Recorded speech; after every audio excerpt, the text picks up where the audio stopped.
बहुत दुर्भाग्यपूर्ण बात है, ये नहीं होना चाहिए कहीं भी। और लेकिन ये अभी काफी दिन से हो रहा है, पहले मंदिरों पर हमला हुआ, फिर अब ये हुआ है। तो इस हमारी सरकार को भी और इंटरनेशनल दूसरे लोगों को भी इस बात के लिए बहुत ठोस कदम उठाने चाहिए कि जो भी हिंदूज हैं वहाँ वो सेफ फील करें। और अगर वो सेफ फील नहीं फिर भी नहीं कर पाते हैं तो उनके लिए दूसरी व्यवस्था होनी चाहिए, या तो उनको यहाँ देश वापस लाया जाए, जो भी है। सबसे बड़ी बात सर ये है कि इस्कॉन जो कि आस्था का केंद्र है, वहीं के एक महंत के साथ भी इस तरीके का व्यवहार हो रहा है, तो अन्य जो नॉर्मल जो हिंदू है वो कैसे सेफ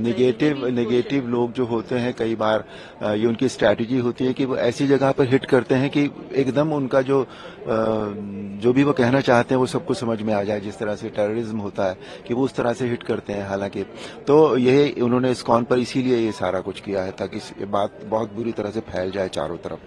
तो पर जो भी हो रहा है बहुत गलत है और इसको ठोस कदम उठाए जाने चाहिए। सर, संभल की जो घटना है जिस तरीके से हुआ, लेकिन उसके बाद भी राजनीति भी तेज है और लगातार, हालांकि डिटेन भी वहाँ पर कई लोगों को गिरफ्तार भी किया गया है, एफआईआर भी हुए हैं, तमाम चीजें हुई हैं, लेकिन फिर भी कहा जा रहा है कि सरकार की कहीं न कहीं गलती रही है, पुलिस प्रशासन की गलती रही है। यही सबसे बड़ी वजह मानी जा रही है विपक्षियों की तरफ से, ये कहा जा रहा है। विपक्ष तो नेचुरली ये कहेगा ही कि सरकार की गलती है, सरकार की कमजोरियां हैं, लेकिन जिस तरह के हालात बने थे उस तरह के हालात को देखकर ये महसूस होता है कि ये सारा कुछ जो था वो एक प्री प्लान्ड वे में किया गया था। बिल्कुल सर, इतनी प्रचंड जीत हुई है महाराष्ट्र में, लेकिन उसके बाद भी लगातार कांग्रेस ये कह रही है, मल्लिकार्जुन खड़गे ने कहा कि भारत जोड़ो यात्रा की तरह हम एक यात्रा निकालेंगे जिसमें कि बैलेट पेपर के माध्यम से चुनाव हो, क्योंकि ये जो चुनाव हुआ है ईवीएम के माध्यम से हुआ, पूरी तरीके से ईवीएम मशीन जो है वो गलत निकली है, फॉल्स, ये कैप्चर किया गया। जब भी विपक्ष के लोग अपनी सीट से हार जाते हैं या कहीं भी हार जाते हैं तो हमेशा उसका जो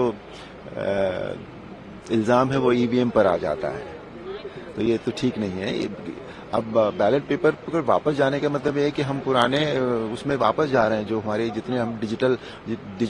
डिजिटलाइजेशन हो रहा है, आज इतनी तरक्की हो रही है टेक्नोलॉजी में, हम फिर अपने आप को वापस ले जाने की कोशिश कर रहे हैं।